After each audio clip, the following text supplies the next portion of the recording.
A little bit of a different video today. I'm going to take about, I don't know, 15-20 minutes of your time at tops just to talk about some of my photography and some of my images. And I always seem to be running around at about 900 miles an hour and never even stopping and settling down and just having a look at the work that I've done. And I've started thinking about this a little bit because two things have happened very, very recently. I've just finished judging, or should I say, critiquing some prints for a camera club, which I'm going to be delivering that presentation in a week's time or so. And I thought I'm spending a lot of time looking at other people's images, but not looking at my own, which seems to be a little bit of a shame.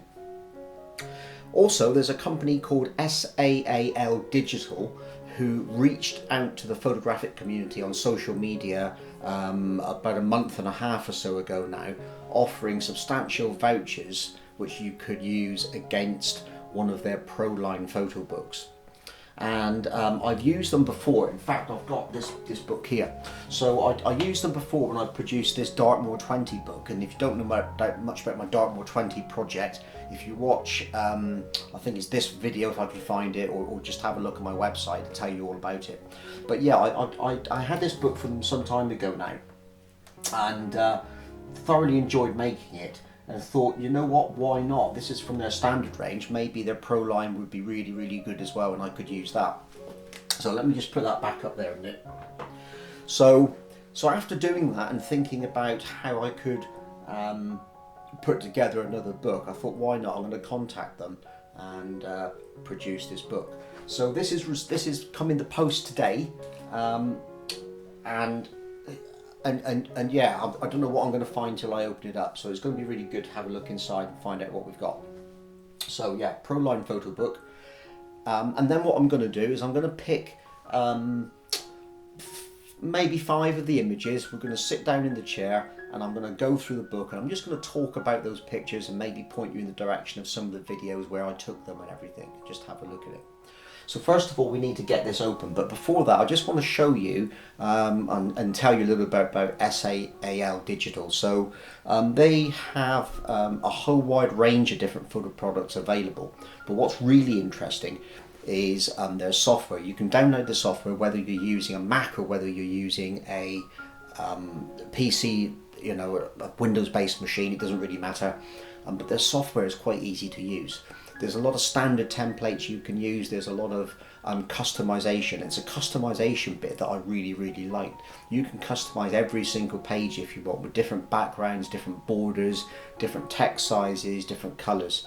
So it's a great way of putting a very personalized book together in a really easy way. The software is great to use.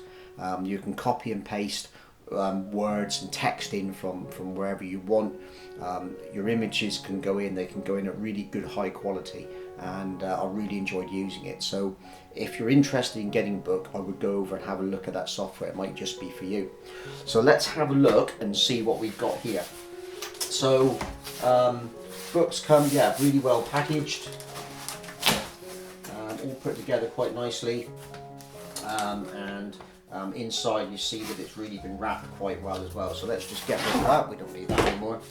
And inside, books wrapped really well inside a bubble wrap, what looks to be a bubble wrap sleeve. Yep, really, really good. And yeah, wow, first impressions are really great.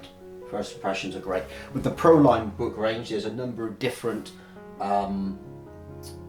different covers and that you can have. So I went for the leather one and picked this from some of their standard templates that you can put on there. And yeah, really, really good.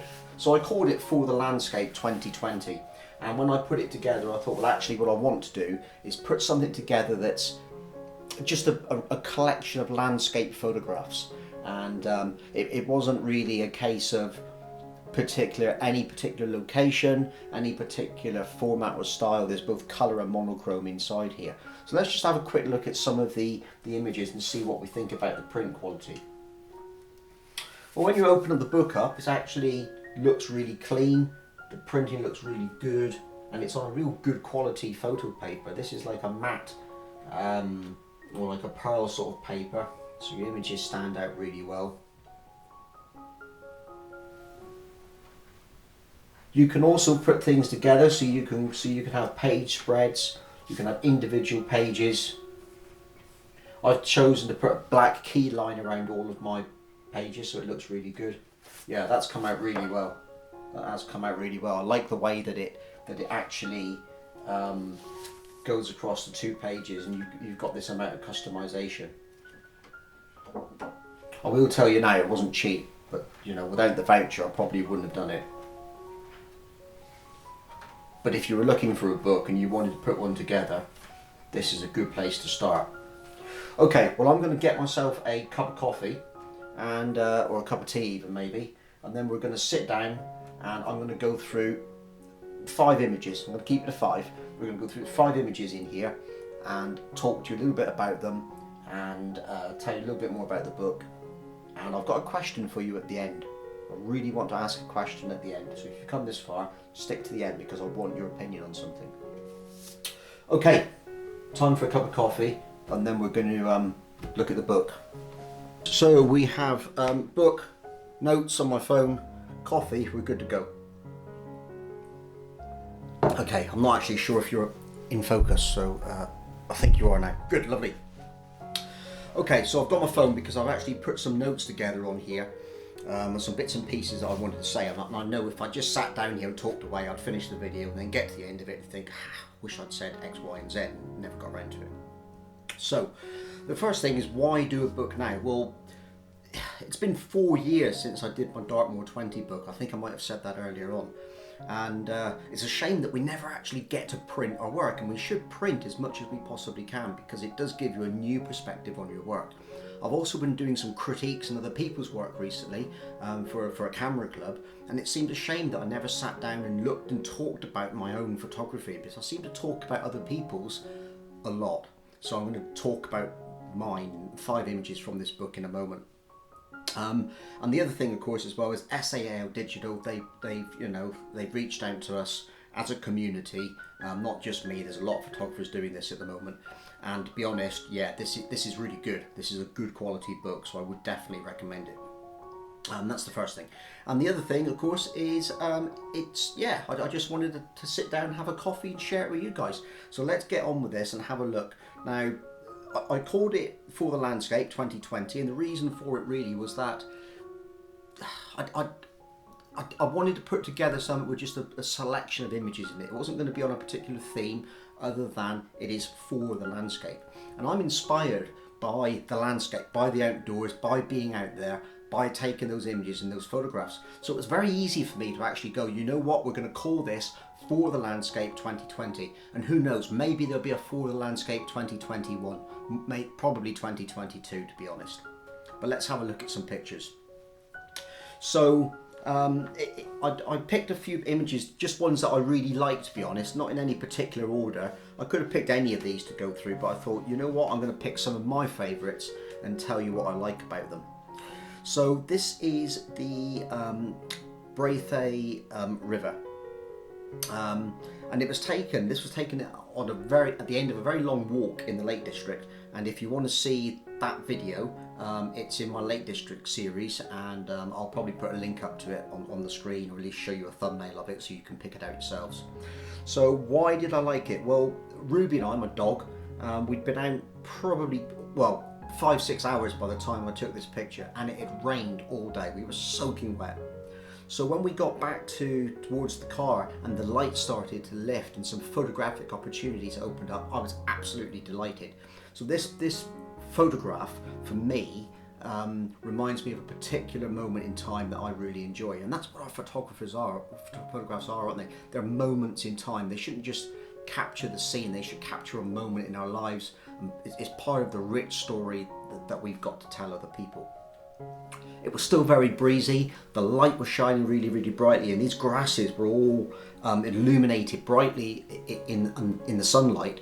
So I just wanted to capture that, and they were swaying in the breeze as well. So I put on a 6-stop ND filter. I think I put a 3-stop on top of that as well, and use that sway of the grasses and the light to really create the atmosphere. And then in processing, I add a little bit of glow to it just to make them lift. There's one thing on this image which I don't quite like, and I'm going to try and have a look at it again. On the left hand side there's a weird sort of like shadow area. Don't quite know where it's come from or what it is, but it just doesn't look right when it's printed. And that's another reason why you should print.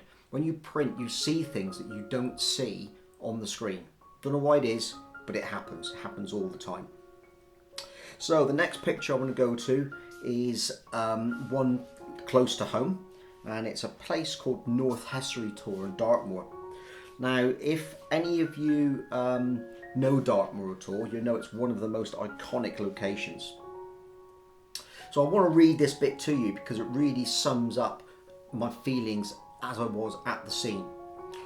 If I had time to name one iconic Dartmoor landmark, it would be North Hessery-Tor. From most points on the moor, the radio mast can be seen, fog and mist permitting. But even in the fog, fleeting glimpses are often possible. On this morning, as the sun rose, low cloud mingled with the tor tops, painted the landscape in golden light and long shadows. And through it all, North Hessery-Tor stood resolute, overseeing the unfolding story of light, creating a different picture every minute. And this was a really, really dynamic situation. This mist was changing, the sun was coming up, the light was changing. And as I was taking it, I was actually quite nervous taking this picture because I knew that it could be one of my all-time favourites.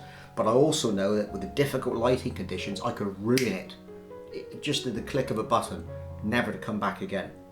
But we have got some beautiful road leading us into the scene. There's some lovely pools of light, and the atmosphere in this mist is fantastic. And there above it all is North Hessery-Tor, and that's what that scene was about. A little bit further away from North Hessery-Tor on Dartmoor, there's a place called Wistman's Wood. Now Wistman's Wood, the mist at Wistman's Wood eludes me. It's a place just calling out for it. It wants mist. It really, really does. But every time I get there, it just doesn't happen. But with monochrome, this is one of the reasons I really like monochrome. Monochrome gives you an opportunity to really show the landscape in a different way. It gives you a creative license, which colour photography doesn't. So in this picture, I've taken two images, combined them together, blended them in, and really used the light background one so that I can talk about in the picture the curve of this tree, the textures, the shapes that I wanted to capture and that were drawing me in. Straight photograph, background would be too messy and those shapes would be lost in it. So it's really, really good to use monochrome sometimes like that. I've got to get back there in the mist. If I get back there in the mist, then I can do a whole series of images like this and do them more naturally and subtly. And who knows when that's going to happen. So staying on Dartmoor again, I'm going to show you a picture that I actually photographed twice. And it's never a bad thing to go back to a location. In fact, in a future video, I may well be going back to it again later on. I'll come to that in a minute. I'm going to stop at this one first to start with. So this is Wasdale Head in the Lake District National Park. Photographed this in 2019, obviously before we ended up not being able to travel quite so much. But it was absolutely fantastic. Thoroughly enjoyed going there.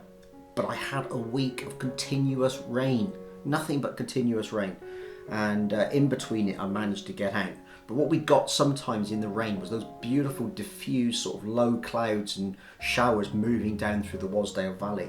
And that's why this background is quite high key and quite light and blown out.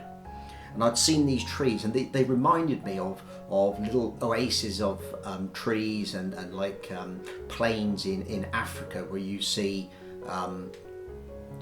groupings of trees around water holes and various things. I don't know what I'm saying. I'm waffling. But anyway, you get the idea. So what I did was I took a couple of images again, but I also put on a long lens. Quite often use a 300mm lens for my landscape photography. 300mm compresses all that perspective and makes those fells look really big in the background. And that's what I went for.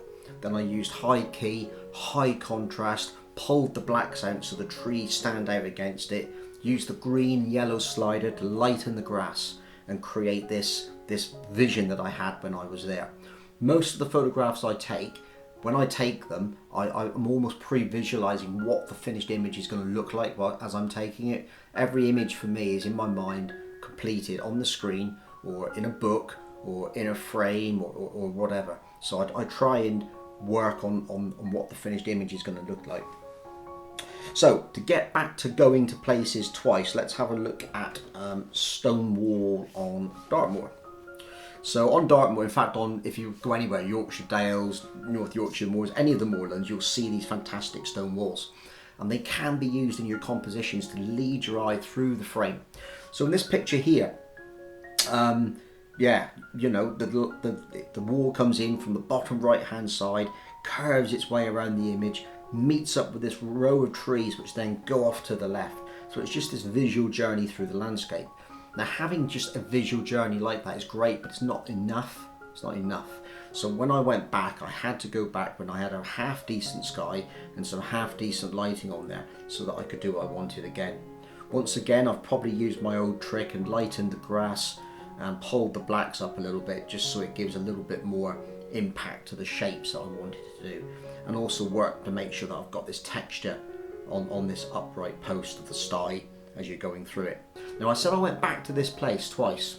The reason I went back is because when I went the first time, I thought I'd set everything up correctly, but guess what? That post just there touched the wall. And for me, it ruined the entire composition. It just broke that flow and that continuity. It created a little triangle there of grass, and it broke up the composition. It stopped the connection. It disconnected everything from everything else, and it ruined it. So I had to go back and do it. So, really enjoyed producing this book.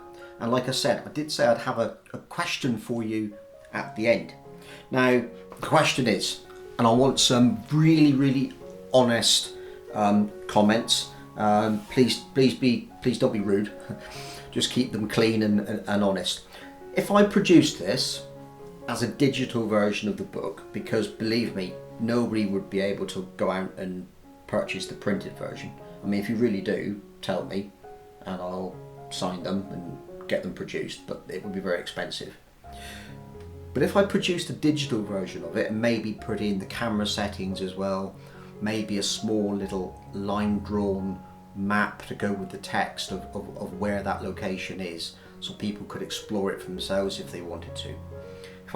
If I did that and produced it as a digital book, would people be interested in buying it? And how much do you think it would be worth buying it for? So it would be a digital book, 26 images I believe is in here. Forgotten now, might be more, might be less, but it's about 26. And I would do it as a digital book available probably on Amazon, probably on iBooks maybe as well. So that's what I need to know. Excuse me. So yeah, so answers below, comments about the books would be good as well, and that would be fantastic. If you're new to the channel and you've just seen this, then I hope you've enjoyed this video, and I hope you really go on to have a look and watch some more. If you've got any comments, then please pass them on to me. I would really love to have some more subscribers, don't we all, on YouTube?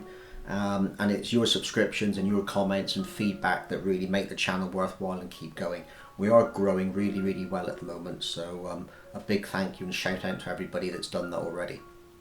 But for now, that's it from me. Enjoy your photography, get out there, get creative, and I'll see you very soon in another video.